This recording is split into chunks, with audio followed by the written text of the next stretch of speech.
So I want to go to Mandana first. And the question I have, which you can go anywhere in the poem, you don't have to respond to this, but a really simple question. In what ways is this a poem that has to do with relation, interpreting that word relation any way that you want? So Mandana. Hello. Thank you. Hi, Lainey. So good to talk Hi. to you.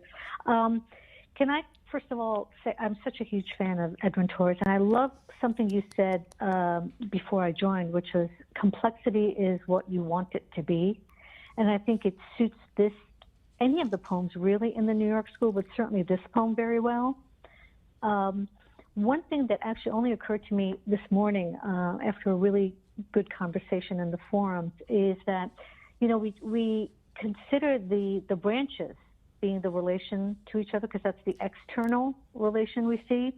But I'm sure brilliant people in ModPo have had this conversation, but I never have, that there's also the roots of the trees that are doing something else in the stillness of the ground that is more eternal, that is more lasting, but that is hidden to the eye. And I don't think I've ever really thought about what's beneath the ground when I think of some trees.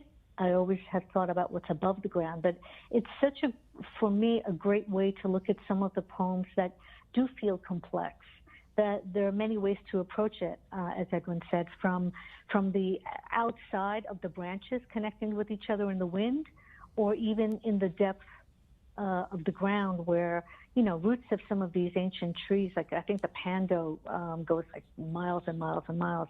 The interconnections that are underneath are very deep. And to some extent, if you're looking at a queer reading of it in terms of being able to reach out to other like folks, the sense of it being underground really has a lot more resonance for me. How many people and groups have underground relationships with each other, and what people only look at is the surface. That's so beautiful. Thank you, Mandana. So some aspects of relation are invisible, maybe some of the most meaningful aspects. And I was listening to you talk, I was also thinking about how we're in the fall right now. This is a time when the energy is going down into the ground. So it's good. It's a good reminder of things are happening invisibly, not just what we can see with our eyes. Knar, what are your thoughts? Yeah. Well, let's see. I was getting a little sort of preoccupied thinking about the "we are surrounded" and kind of maybe also having at the same time Creeley in my head from last week, and the darkness surrounds us, and how different these poems are, and even kind of the worldscape or something of each is just so distinct.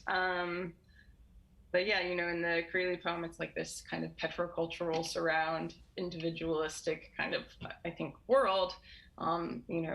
Speed seems to be a value of sorts, the driving car, right?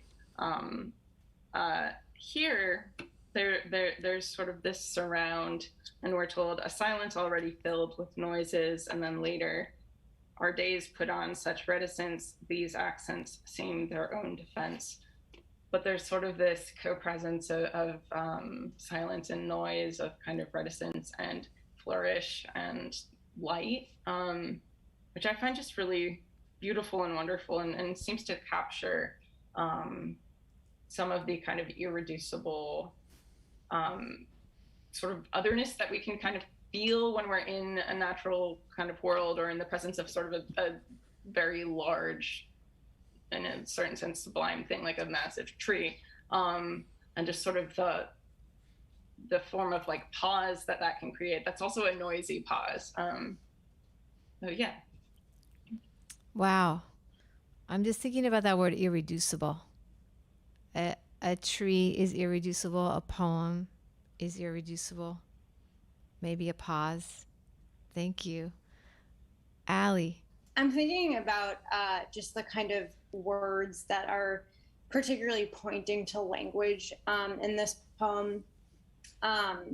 So we get speech way up top, and this almost like longing for a longing to not need speech, as though speech were still a performance. And then we get tell later on that the trees try to tell us we are, accents, silence, and then meaning that they're merely being there means something. So meaning in a way in this poem often comes through presence as opposed to like languaged communication, which of course like kind of falls on its head since this poem's so beautifully eloquent. But yeah, I'm thinking about that, and then this sense too of silence and canvas as being like the opportunities to say whatever we want to say.